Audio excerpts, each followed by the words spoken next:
Welcome to our Brothers in Conversation podcast powered by Jesse and Shondell. Shondell, you are from? Bed-Stuy, do-or-die, Brooklyn. That little town. That's a little town. That's nothing like Hawthorne, Nevada. Population 5,000 cats and dogs. This is going to be a wonderful morning. I'm going to do normal protocol to get us started. Here, obviously, welcome to Brothers in Conversation, and it is powered by Jesse and Shondell. Exactly. He knows his place in his lane. I do. So what we're going to do, this is actually going to be Fatherless Daughters is the main topic today, and this July 16, 2020, episode number 29. And we have an incredibly awesome special guest with us. Special guest, obviously, is Alexis Levi. And great story with you, the CEO of Sports Entertainment Group. And I want to say, you did not get there overnight. So tell us, if you can, what are the biggest challenges in terms of that incredible professional athletic background that you have versus that professional business hat that you're wearing? You're probably wearing 5 or 6 or 8 or 10 hats. Sometimes, yes, I am. Right. Just got a feeling. So as you think about where you sit today and what it took to get you here, would you say some of the were more the challenges on the athletic side, or were they on the professional side? On the athletic side, of course. Tell us why. I mean, business. I don't know what it is. God bless me. I can do business with my eyes closed. Right. Okay. And so I've been doing that for a long time. I mean, I worked in Silicon Valley for 7 years with Jesse Jackson. I've done all kinds of stuff in my life, and it's probably lack of fear, just walking through the door and making it happen. And so that side to me was easy. When I decided to move from California to Las Vegas, that was a huge step for me. Okay. One, because I didn't know a lot of people here. Right. So it was like recreating myself. And it was kind of fun. I actually enjoyed it.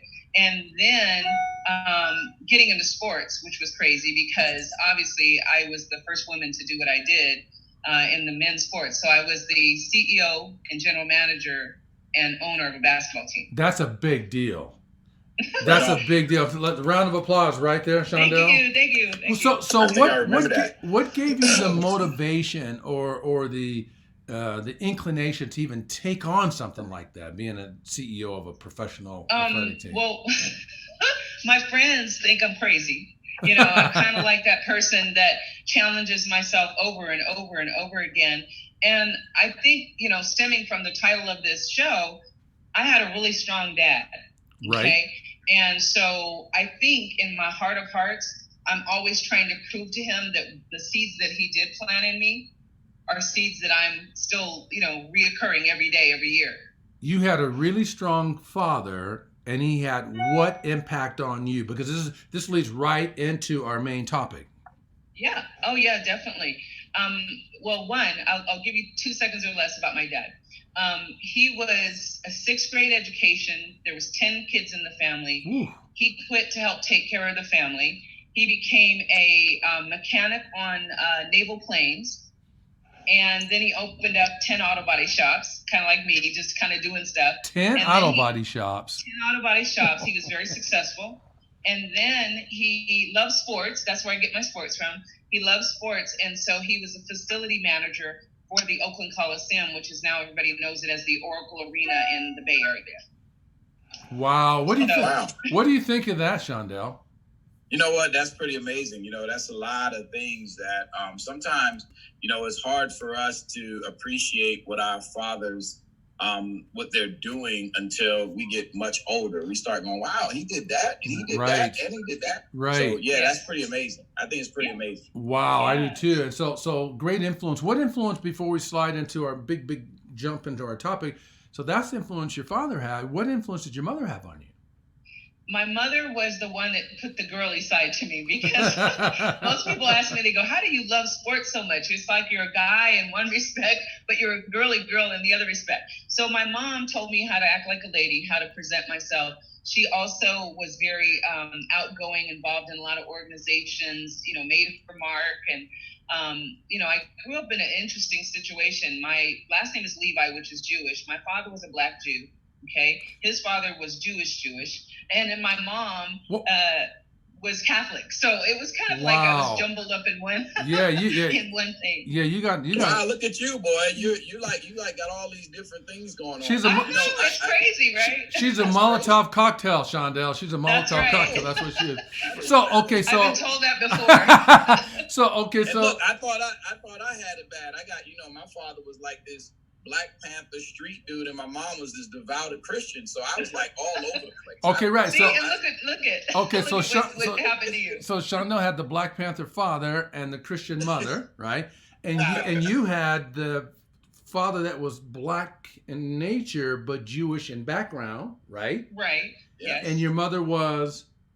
She was Catholic. She was Catholic. Okay. Yeah, so, and she, so really was a tough woman. So she was a little woman. Right. And you look at these three faces, and that's another thing. Do not judge a book by its cover.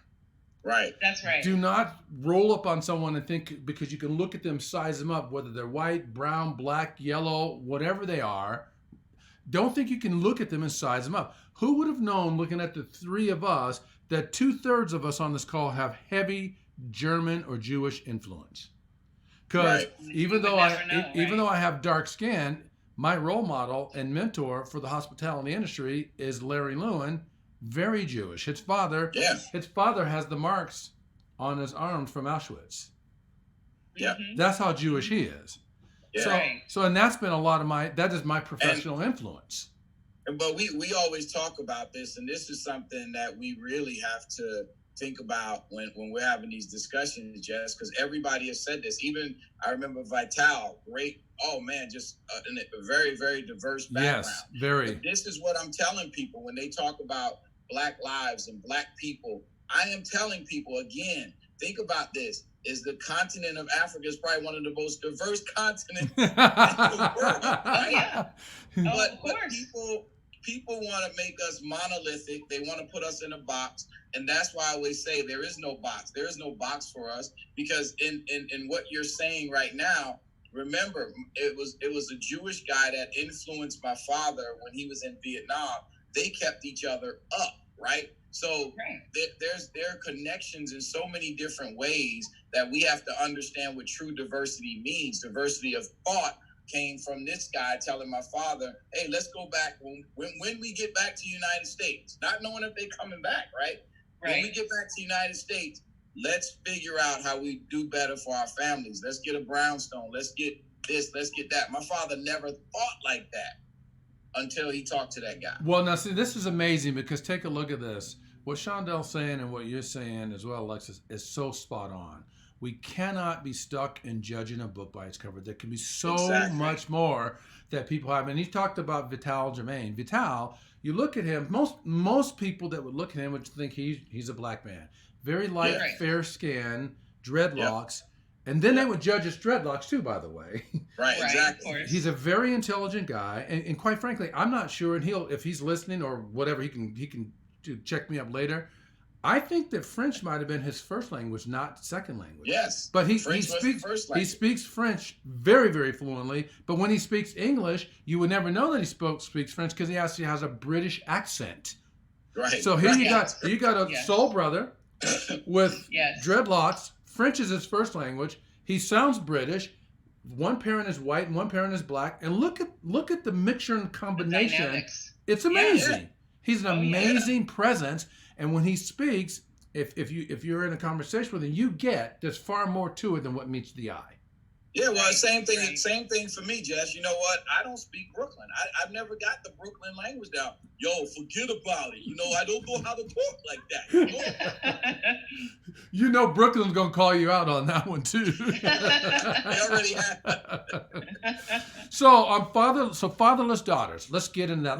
Let me lay down a couple. I did a little bit of research, and then I want to go personal with you, but check out just a couple points, and Shondell can certainly weigh in, but Alexis, I can't wait to hear your thoughts. Number one, the first piece that I pulled up in some research for this was, let's see, the U.S. Department of Education study found that 39% of students 1st through 12th grade are fatherless.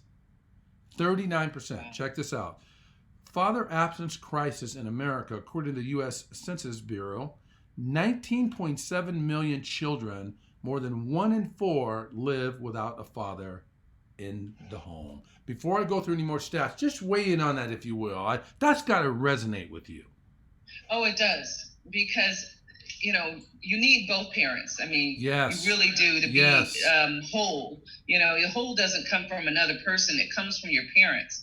I see every day remnants of my father and remnants of my mother. Right. And I hear certain things they told me over the years that made me who I am today. Like I'll give you for instance. My father told me, don't let the fact that I'm African American or woman stand in my way ever. Right. And every time I walk in a corporate door, I remember that. And it allows me to go in there and knock it out the park and make it happen. Now, he passed away when I was 10 years old. Right.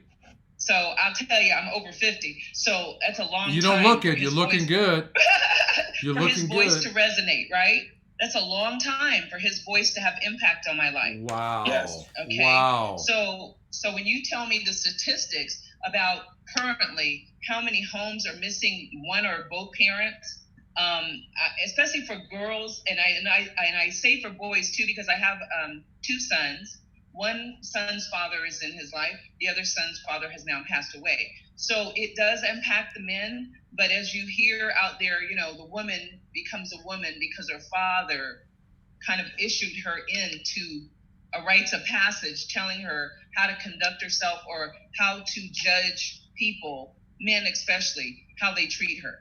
Wow. Can I give you a round of applause? Wow. Because yes. I just want to say that most people would use that to play the victim, and I'm really happy to hear you talk in such reverence about your father and what he instilled in you, because most people would say, my father passed away at this age, and you know what, that stopped me from growing. Now, I also just want to add to that statistic, because remember, 78% of the Black households don't have fathers in them. So it goes even beyond. Even deeper. It goes deeper than that. Yeah. It is really a more daunting statistic in Black households. Well, and I want to get into, Alexis, and how this was hit you personally. But before I do that, I want to say that, and maybe it's too early for this, but that's okay. We'll kick it to the curb if it's too early. But when people find them, when young folks, whatever ages, whether they're early teens, mid-teens, early adult, or even a 10-year-old, when they find themselves in a situation, in a fatherless situation, so that's the nature of our conversation, what can we offer them if they're listening, or parents of them or friends of them are listening now? What can we offer those young folks coming up to do something to mitigate the gap, the missing of that? What can they do while they're young, Okay. not after they Yeah, age? no, it's not too early. At 10 years old, they know what's going on. I will tell you that. And even later in life, they know what's going on. Yes. Even this little girl who just lost her father, George Floyd, she knows what's going on. She may not understand everything, but I always tell people, parents especially, talk to your kids. My situation was a little different. My mom was so distraught that everybody focused on her. She was suicidal, and it was bad. Wow. And so because of that, I kind of got lost in the shuffle, and I had to figure it out myself. That's big. From what age? Wow. At what age did you have to start figuring it out for yourself? Try 11 years old. Wow. Wow. So it made me grow up really quickly. Right. Because I started looking around and trying to figure out what the world was like, and I would see other kids with their fathers. I blamed myself. I thought I did something wrong. Right, of course. Why God took my father away and didn't take another person's father away. So I didn't understand any of this. I'm going to be totally transparent on your show. I didn't really understand this until I was out of college. Wow. And now, what age did your father leave your life? It. What age did your father leave your life? I'm sorry, I didn't hear you. How old were you when your father left your life? 10. You were 10. So I would say good 8 to 10 years. I was kind of existing in life, doing what I thought I was supposed to be doing, but didn't really understand certain things that were back when I was, say, 10 to 13. But did your mother have any conversation with you on his departure as to, okay, baby girl, blah, blah, blah? They did, but let me give you a scenario. I, as a little girl, go to school. I come home. My daddy comes home from work. He kisses me goodnight, and when I wake up, he's in a coma. Okay. Oh, wow. So Wow. there was no. It was so quick. Right. There was no real conversation. The last thing I recollect is going in ICU and holding his hand, and that was the only time he responded. He grabbed my hand Right. while he was in the coma, and then he passed away about an hour later. Wow, that's heavy. Now, did your mother So- have conversation with you following this about anything regarding father not being there? I grew up in an era, and I don't know if you grew up in this era. Parents sometimes didn't talk to their kids. They just kind of said, "I'll deal with it. It's going to be okay, baby." Yeah. What do you? She started giving me stuff because we were, financially successful in our family. So she started giving me things, thinking that would suffice. You had started very ice little skating. conversation. You had very little conversation. Yes, just God took him because he was a great man and he needed him in heaven. That was pretty much what was said to him. That's pretty huge. Now, Shondell, I want to weigh in on this. Would you like to weigh in on her response? I'd like to hear your thoughts about Alexis' response about the fact that little girl, 10, 11 years old, tragic situation happens, and literally, even if she's not sitting with a therapist, literally no adults, no disrespect to mother, because mother was doing the best that she knew how. She Okay. did the best she Okay. did. So no adult dialogue about how to help Alexis deal with. What are your thoughts about that? Well, you know what? I that's why I gave her an applause, because I'll tell you, I saw it a lot growing up in New York City, growing up in Brooklyn. I saw a lot where this fatherless situation, some of it was death, right? Some of it was incarceration. Some of it was just flat out a father leaving. So it was very, very, prevalent in our community where people didn't have their fathers around. And so, and especially I saw it with young girls, and a lot of young girls were totally lost. And just like she said, like, even in those situations, the mother is so distraught. The mother is so lost. The mother is having so many challenges of their own that the child gets lost in that whole situation. Correct. So going to school with a lot of these young women, and here's the tragedy of it, is that a lot of times, fortunately in this case, you could come out of it and really, really change the way change the trajectory, right? But in most cases, what I've seen is most of these women have been lost for decades, and still lost. Still lost in that hole, right, or that void in their life. Yes, as a result of not having folks surrounding them to help them deal with the difficulties and the missing and the tragedy, and help them understand that it is not you, it is not your fault. And yes, your father is not here, but here are the dynamics that we're going to help you with, and test to make sure that's working for you for your constant, never-ending improvement and development on the fact that missing is acknowledged and spoken to, right? Yes. But that's why, Jess, when I became a teenage father, that's why I refused to be that vacant father. Right. That's why I refused to walk away from the situation, because I thought that I saw this happening to all of my friends, and I said, that is a shame. These other guys were saying, well, man, that's her problem to deal with. I was like, no, because look at what's happening in our society. Is these folks are not having their fathers in their life, and I didn't want to be that father. No, and that's really good. That's really good. Well, Alexis, I want you to weigh in, if you will, on what Shondell said. Then I'd like to weigh in on from still as a perspective of what you've shared so far. Yeah. Well, I commend them, because I don't care if it's a boy or a girl. At the end of the day, parents need to stay together if they can. Or, like in my situation, it caused me to marry several times. Oh, I'm sure. Because I was never happy with the person 100%. Right. Because I had this dad that I put on this pedestal, and when you do that, unfortunately, and then the man leaves, and it just hurts the children. So one of the things that I tried to do through my life is to make sure that I was there, make sure that I instilled, great things to the kids, supported them and stuff like that, just like Shondell. Because if you walk away, chances are that child's going to end up in jail or crazy on drugs. I mean, all kinds of stuff. No, that's true. And I would say this too. Now, I didn't grow up with the circumstance that you did. Those are really dire circumstances. But in the home, my mother and father were present as I was growing up in the home. Like they physically were there. Let me change my terminology. They were physically there. My mother, though, sweetheart of a lady. I'm not going to beat up on my parents. I learned more from them than anybody else. But my mother was a gambleaholic, so she spent a lot of time in the casino.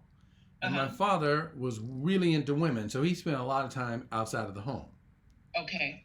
I decided, and I say this I only share this to say to people that are listening as possibilities for their children or children that they know in similar circumstances. And just because your father either left the parents or left the wife at age 2, 3, 4, 5, or left the earth, sometimes you can live in a home with mother and father physically there, but not really there. Yeah. So for me, I chose to create relationships and connections outside of my home to replace what I wasn't getting at home. Oh, yeah. So the things that I got at home, like a roof over my head and food to eat, I was appreciative for. Right. The things that I needed in terms of nurturing, I got it from the Del Portos. I got it from the Blunts. I got it from the Essen Prices. I got it from the Ludwigs. And I cherish that. And I asked for and allowed them to feed me what I wasn't being fed at home. Right. So you would never know that my father was largely absent. Plus, he was a firefighter, so he was gone 24 hours out of the day, and then he get full 24 hours back home when he was out doing his thing. Then 24 hours back at work again. Yes. So just because both parents are physically in the space that you're growing up doesn't mean they're there. Tell me what you think about that. Well, like you, I think, and like I'm sure a lot of the listeners, you do have to find your place. You have to find what makes you happy, because at the end of the day, once the father is gone, he's gone. You can love him, the past and all that, or the mom, or whatever the case is, but then you grow up and you start putting things in place to make you happy and successful. And if you have children, then you make them happy and successful. And like you said, you found other people to be mentors, to be supporters. I mean, there's people out there that don't have any kids that would love to support or love to, seed into. I had a couple of mentors along the way, women that were business women, because that's where I wanted to go. I was a nurse for 14 years, but that's not really what I wanted to do. My mom said, find a career, people find a career that, you can be successful or you can make money for the rest of your life or have a job. Well, my dad was an entrepreneur, so that, that sort of lead me to mentors that were in that arena. Right. So what you did was the thing that I think made your hemisphere strong.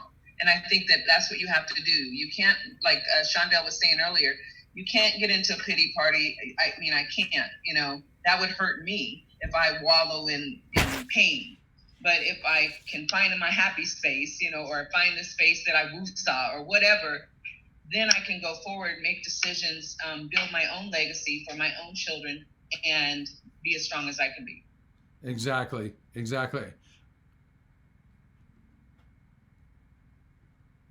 I don't know that I mute.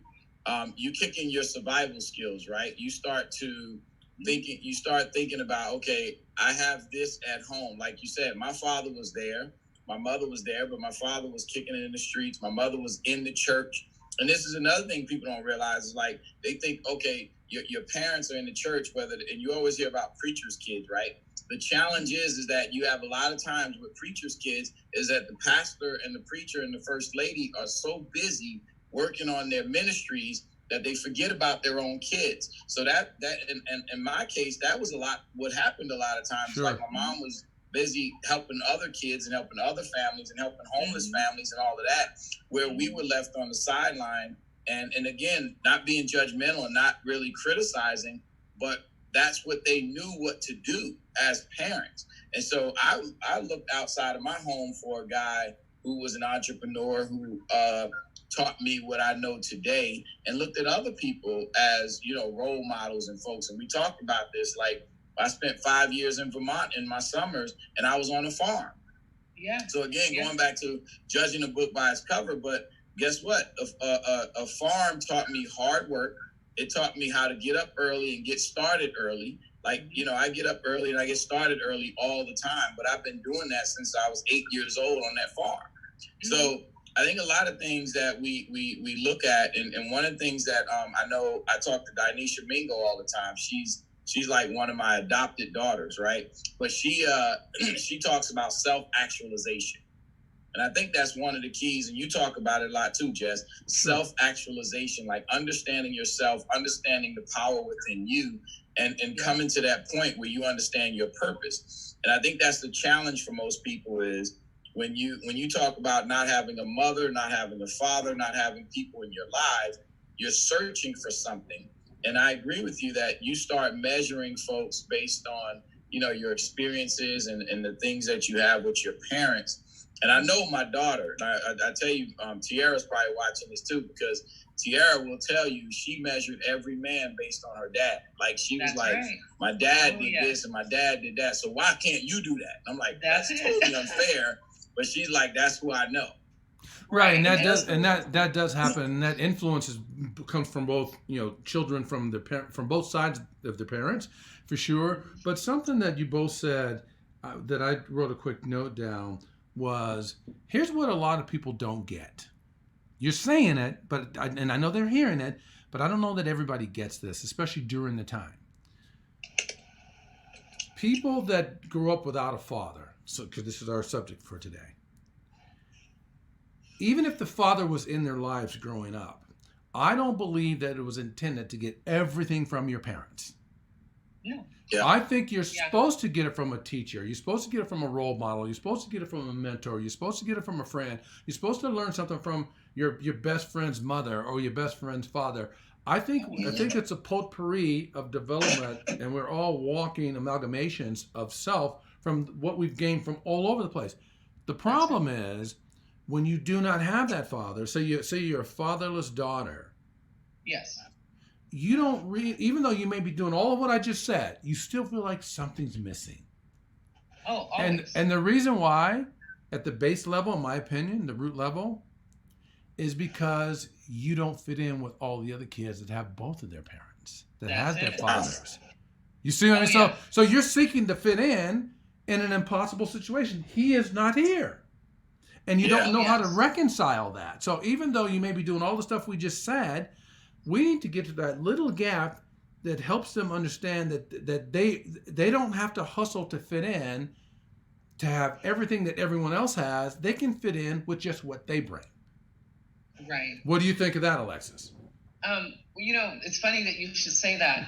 When I was younger, as I was going through school and getting into high school and into college and stuff like that, it started to feel normal. I started to feel normal. I was doing everything everybody else was doing. I was a cheerleader. I was this. I played sports. I did all the things that all the other kids.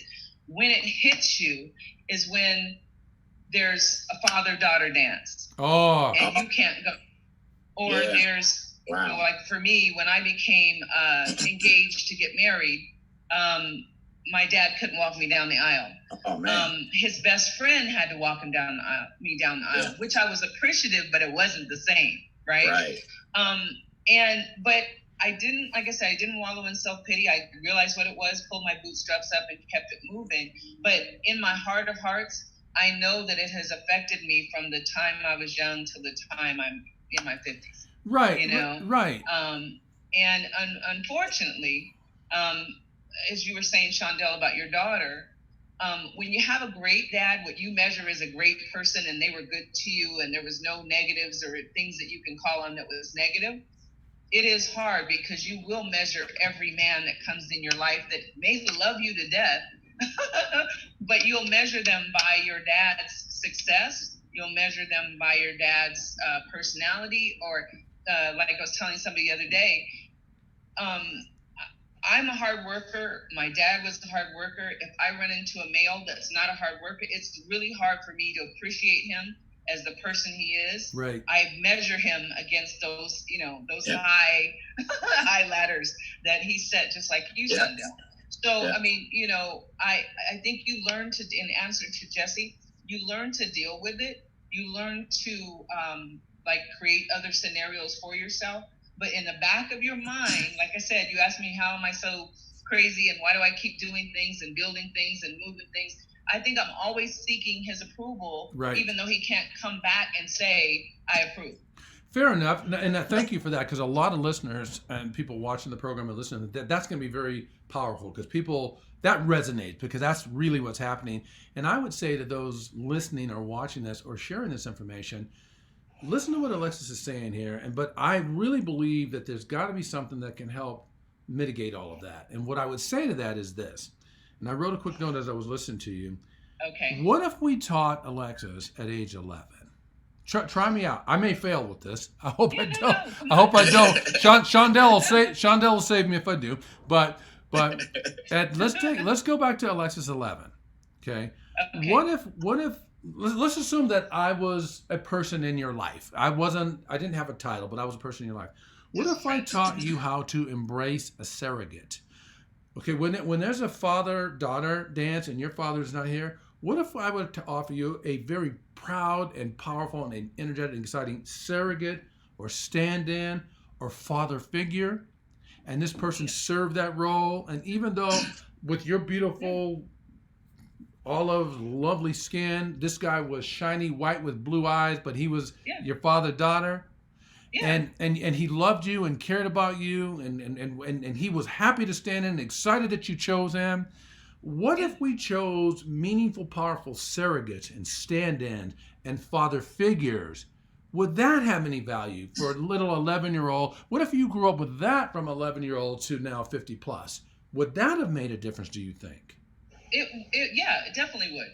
It definitely would, because, along the way I did have that person, white, black, green, yellow, it didn't matter. It was just somebody that wanted to seed into me or spend some time or read with me or, right.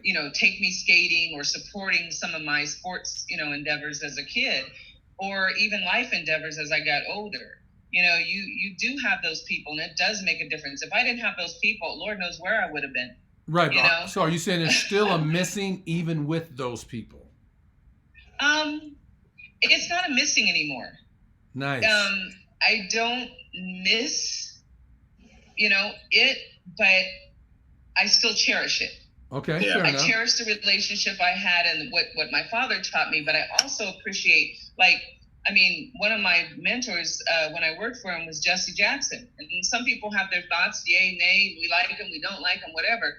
But one of the reasons why I think I grind so hard sometimes is because I saw this man get up at 4 a.m, talking to people across the country, getting death threats, all in the midst of all the mayhem, he was still going. And that meant something to me. And when he would sit at my desk and put his feet up and we'd talk, just Jesse and Alexis, it was a great conversation. Right. It was weird because I knew I was supposed to do something in this life. I just did. I told my mom that at a very young age. I said, I don't know, but I feel like there's something inside of here that I'm supposed to do. Well, when you meet people like that along the way that have achieved, things, it pulls you forward, right? Yep. And then you meet the guy that's just the guy from church that is, taking kids to camp or whatever. It doesn't matter the hierarchy, just somebody that seeds into you. It does make a difference. Good. Very good. I think that's a great point, Jess. Yeah. When you're left by yourself, it's difficult. Fair enough. Go ahead, Shondell. I think it's a great point, Alexis, because like she was saying, there's so many people that you intersect with. And I met Jesse Jackson years ago when he came to the 100 Academy, and you meet people like John Lewis and folks like that. And you always, even if you just meet them and talk to them, you can see that they are planting seeds in other people for the next generation. And I think, a part of it too, I bet, Alexis, and you tell me if this is true, that once you meet a person, an iconic person like that, and that person has really gone through all of those things and they share those things with you, and you talk to him, you talk to John Lewis, you talk to General Powell, Colin Powell, you talk to folks like that who I feel like have really, really gone through some stuff, right? Yes. They almost put a sense of responsibility on you if you really care. It's like a sense, okay, don't sit here and not feel like you have a responsibility to other people to plant the same seeds that they planted in you. Whether it's for a minute, whether it's for a long-term period, whether it's the deacon in your church. So when I go to church and I'm a youth teacher in our church, I make sure that I try my best to impart that same wisdom that other people put into me. There was a guy here in Vegas, Reverend Scott, when because also what we don't talk about, Jess, is I moved to Vegas when I was 18 years old, right? 3,000 miles from my parents. So I'm in the military. I need other people to infuse something into Shondell, right? So there was a Reverend Scott who has passed away, but he was the guy who kept drilling into me. Hey, young man, you need to do this. Hey, young man, you need to do this. You need to think like that. And I think it's important to note that people who are listening or watching this, you have to allow those people to impart that in you. If you trust them, if you know they're a good person, allow that to fester, allow that to grow in you so that you can become the best you that you want to be. Right. That's well said. Well said, Shonda. And it's not that it is a perfect fix for the loss of a father. What it is are anecdotes for your development. They're pieces for your development. That's what that is. So, right? Yeah. Right. And Jesse, you do get to a point in life where you figure it out. I mean, this question mark doesn't go on forever. No, that's not true. You got to a point where you figured it out.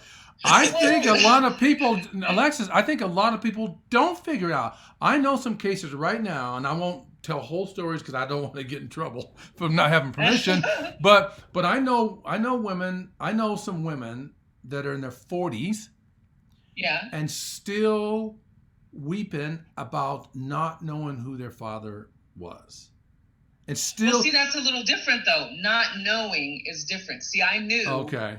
But not Fair knowing, enough. I Good could point. imagine. Good point. I could imagine not knowing at all. I mean, even the small time That's I had a good point. was something, but not knowing, and that's kind of why I wanted to come on you guys on your show, because I feel like I'm getting to the part of my life where I'm sort of understanding how to mentor women, how to talk to women, how to help them over the hill. Right. And I believe that, too much is given, as Lydia says all the time, too much is given, much is required. Yep. And just because I do what I do in business doesn't mean that my experiences aren't there, good and bad, to help other women and other people. No, well said. And good distinction between never knowing your father and growing up without a father. Those are two really different dynamics. That's hard.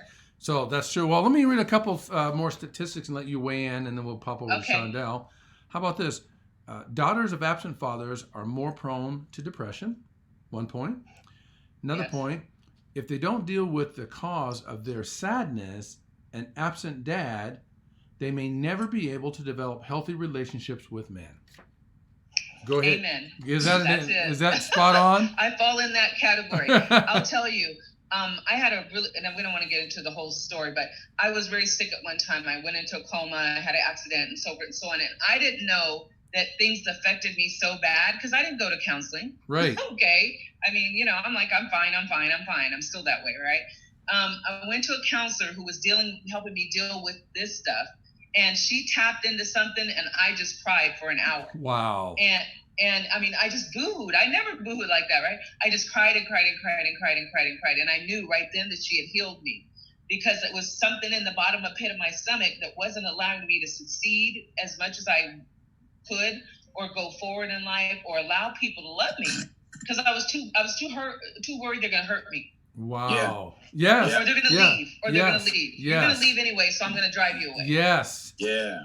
In my studies, I saw that as well too. So people need to hear that last thing that you just said. You're gonna leave anyway, so I might as well just drive you out. It's very difficult for them to maintain sustainable relationships because they have what I call a false limiting belief. Oh yeah. It's a false limiting belief. It's not true. Nobody's perfect. No. And I had to get to that point. I mean, you look, when you lose a dad or you don't know the dad, you put this thought of, you paint the picture, right, of who you thought this person was, or what impact or who they would have been if you would have met them. And then you kind of hold on to that. That's your sacred place, right? So when you're holding on to that, a nice guy may come up and love you and be there for you and be supportive and be a great husband, but you don't allow him to really do it because you're controlling the situation. You're not letting them in so far. And you don't realize, most of them don't even realize that mechanism, you're controlling the situation, is what is the decline of that relationship. Oh, yeah. Because it is anyone, for the most part, not absolute, that is fully in control of their relationship, be it man or woman, they don't realize they're setting that relationship up for failure. It is a give and take. It is a pros and cons. It is an 80-20, 20-80, 50-50, 40-60. You know what I'm saying?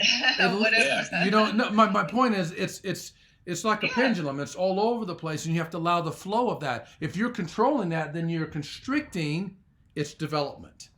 So, Jess, we got some questions coming up here, and I don't know if Lisa sees them as well, but I see some questions. Okay, let's see. These two questions are similar. Let's do it. We want to throw this to Alexis.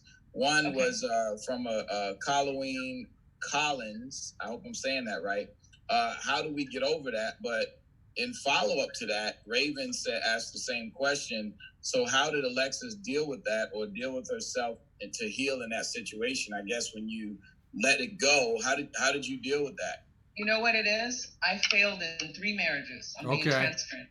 There we go. I won't say I failed all of them, but I had part in it because it takes 2. Okay? I can't point the finger. I can't blame. I can't do any of that, because once I figured, I'll tell you the truth. I was at this is recent. I mean, I've had a relationship now for 10 years, right? Loves me to death, wants to marry me. I'm terrified. I don't want to fail again. Okay? So luckily, he loves me enough that he stayed around, right? And so I got to the point where I was at my son's house last Christmas. Yeah, last Christmas. And my older son, who is, I'll say 35, had an issue with me not listening to what he was trying to tell me. And he barked at me, and my son has never barked at me. And that was really like, I was like, wait a minute, I'm having issues with men, okay, but now I'm having an issue with my son. So what it made me do was look panoramic and say, what's wrong with me? Instead of me always pointing outward, I said, what am I doing that would make my son have this reaction and make this gentleman or a man in my life have a certain reaction? And I started really researching. I started reading. One thing that I did that really helped me too was I wrote a book about my life, okay? And what prompted me to do that is people were telling me, man, you've been through a lot, good and bad in your life, you know? And that's for a whole nother show. But in doing it, penning it, it started to heal me. And I started to see and think about where I was right, where I was wrong, where I could get better. For many years, I was the best thing that hit anybody's life. And I wasn't trying to change anything. You better change. Right. If you want to be in my life. Right. Okay. Wow. I had to turn That's called that attitude, around. by the way. That's called attitude, but go ahead.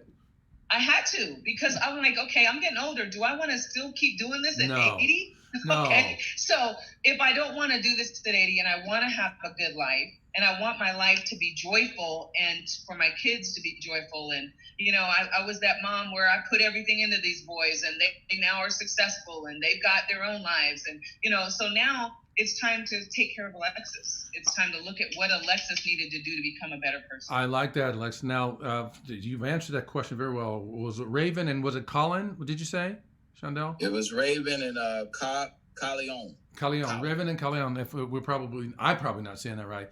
So, of everything you said, I hope that they got that. The 2 things that emerged from everything you said was very prudent and I'm sure helpful. But the 2 major things I heard you say, number 1, you said you failed. And a lot of people are afraid to fail. So a lot of times when people are afraid Shondell, when people are afraid, no right or wrong, when people are afraid to fail, what do they typically do? They won't proceed. They right? do Because nothing. Exactly. Because they don't even have an opportunity. You said I failed. Yes, you did. You failed forward. Yes. You didn't fail backwards. You fell forward, and it took you up to that. On that 3rd failure, you said, "Okay, wait a minute. There's a common denominator here. Okay, you know, and, Time out. right. And so, Yeah. so to me, one of the most profound things you admitted for the people is you accepted that you needed to continue going at it and fail forward, keep going. Yeah, you know, just one thing I told my mom, who was a lifetime academia, you know, she was a school teacher.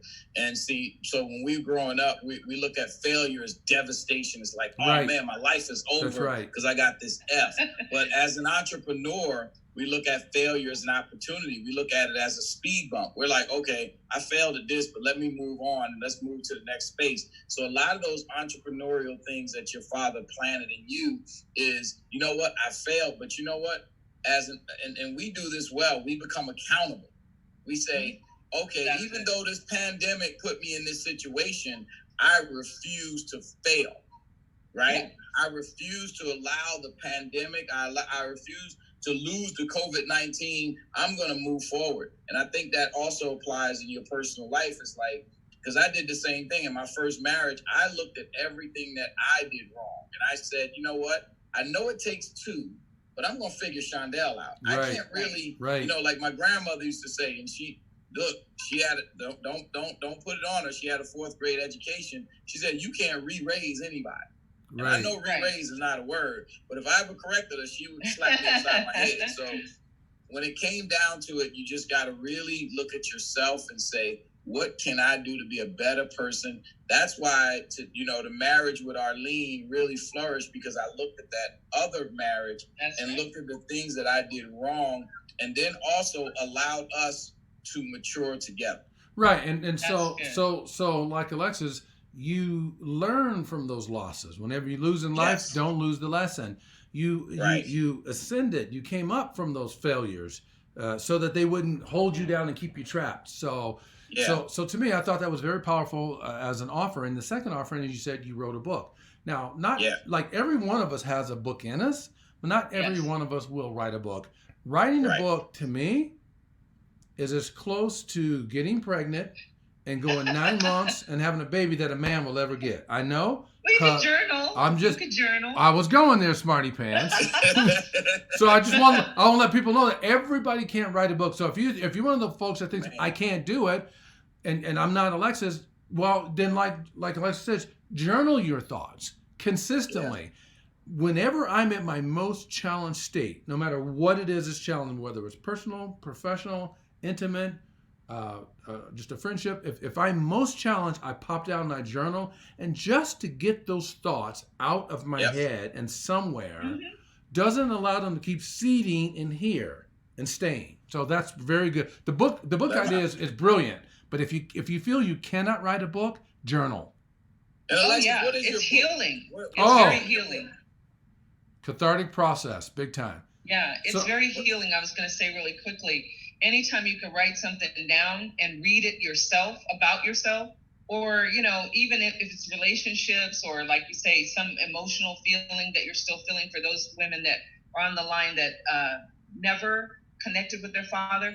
One of the things I would like to challenge them to do, because I did this with my son, is write a letter to that person. Wow. Say the things that you want to say to that person. I love it. You'd be surprised how that lifts your spirit, how it sort of frees you from that bondage that's holding on, that you never had a conversation or you never got a chance to say something to them. Wow, that's great advice. What is your book? What's the name of your book? Oh, it's called Alexis Levi, From the Boardroom to the Locker Room. I like it. So it journaled, me being young. You hear a lot about my parents, some of the seeds that they planted along the way, and kind of the twists and turns in my life that caused me to be where I'm at today. I tell people all the time, I said, most people ask me, was I born with a silver spoon? I'm like, no. We are work hard type of people, right? We open doors, we help people, we do things like that. And I still will always be that person, even if I'm doing a career. Well, right? what we learned in one of our podcasts, and maybe you can go back, and we talked to Craig Knight, and Craig Knight, growing up in a celebrity household. Right. And he said, really, there is no silver spoon. It's like those folks work really hard.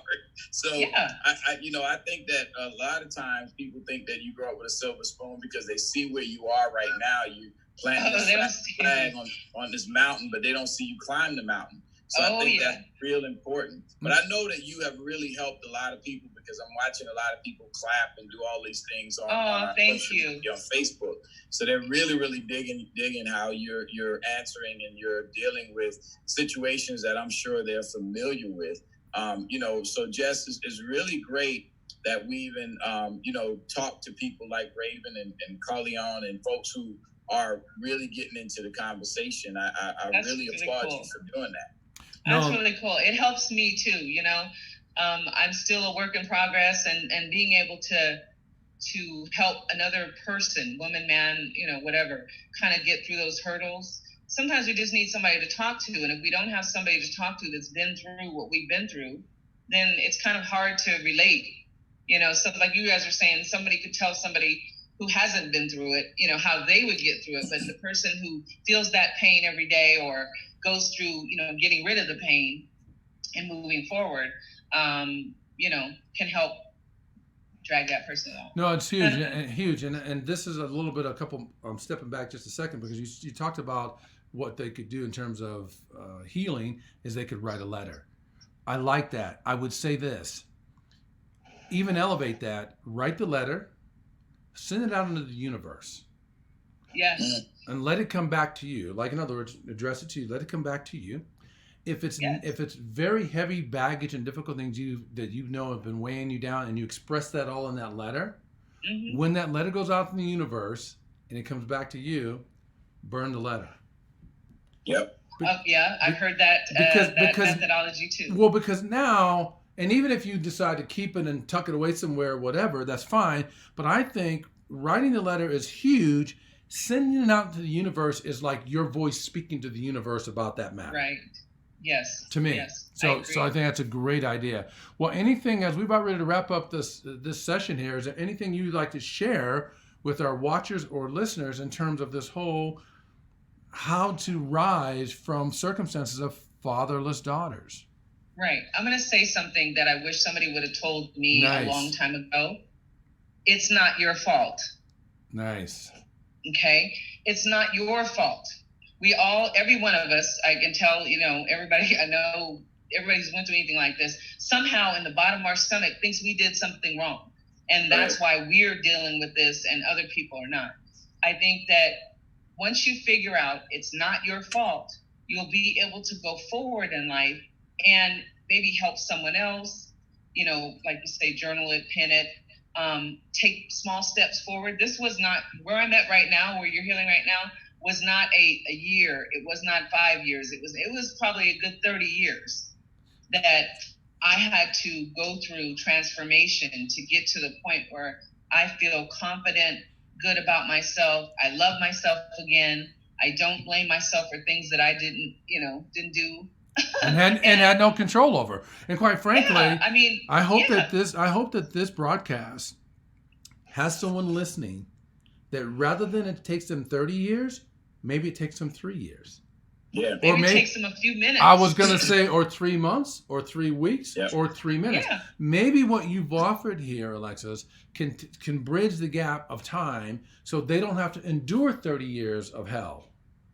Yes. Well, what I'll say, Jess, is that, this is a reason for Brothers in Conversation. This is why we have this dialogue, because I would tell you what you said initially earlier on is that our parents would not have this conversation with us. My mother would say, go pray on it, read a few scriptures, and everything is all good, right? Everything's and good. then my dad's like, hey, man, you got to be tough. You got to handle it. You got to deal with it. But we didn't have conversations about it. Yeah. We never talked about these things. And what's amazing is every time we have someone on this show and we have someone on this podcast, they remind us that we don't have these conversations. Vital, Lawrence Weekly, Craig Knight, you. We've had great conversations with people, and folks will look at you in your space and say, I never knew that about Alexis. I had no idea that she did this and did that. And this is great for us because it's healing for all of us, but it's also inspiration for all of us to have those conversations so that we know that we're not in this alone. Well said. We have some commonalities. Well said. Right. Well said. Well, with that being said, brilliant show. Loved having you on here. You were awesome, like I know it would be. Shondell likes to acknowledge some of the folks that he knows are on the watch party.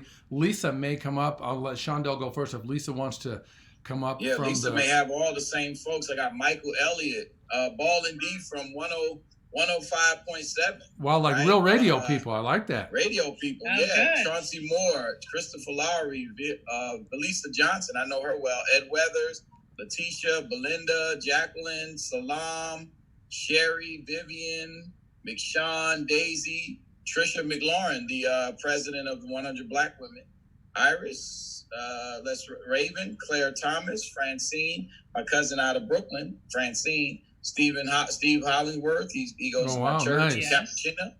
Cappuccina Holmes, I love her. She's a dynamic, wonderful woman. Kenneth Kennard, who's in 100 Black Men with me, Bobby Peoples, and Valerie Lucas, and Andrea Hayward. How about that? Wow, Right. that's quite a bit. Lisa's Nice gonna. list, huh? That's Nice so. list. Round of applause for all those folks tuning in when they got other things they could be doing. You'll hear Lisa's voice. Lisa will let you know who's tuned in on her watch party. Okay, we have Pam Farrell. Lisa's going to turn down her sound first, so we don't hear that double back, and then she's going to read it. Pam Farrell, Beth Ann Roblick, DM. Oh, Pam Farrell. That's the same last name as me. She heard me talking about her daddy. Go ahead. DM Matthews Murphy, Nice. Kim Snyder, Nice. Betsy Stirk, Wow, Betsy. Elise, our neighbor next door, Wow, right next door. I like it. Chase Murphy, Denisha Mingo, Mitzi Lee, Anisha. Yep. Tammy Farrell. Wow, Tammy Farrell. Uh-oh. That's two siblings. I talked about their pappy and the mammy. You're in trouble. I know. Lisa Southard, Oh, wow. Lisa. That's from SNC. Brandon Ward, Nice. Jeff- Brandon, very cool. Jess Arce, Okay.